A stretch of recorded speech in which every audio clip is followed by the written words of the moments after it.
跌低其實就係翻身嘅開始。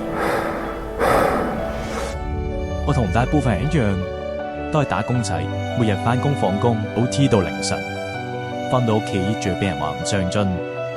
點解我嘅人生咁難？書又讀唔好，工又翻唔好，連感情都冇着落。由細到大，我都未成功過，唔通我人生就只可以咁樣？我決定要贏一次。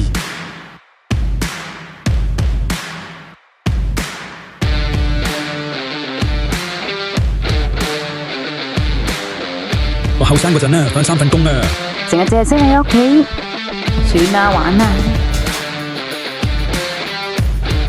有人話堅持落去，其實就已經贏咗。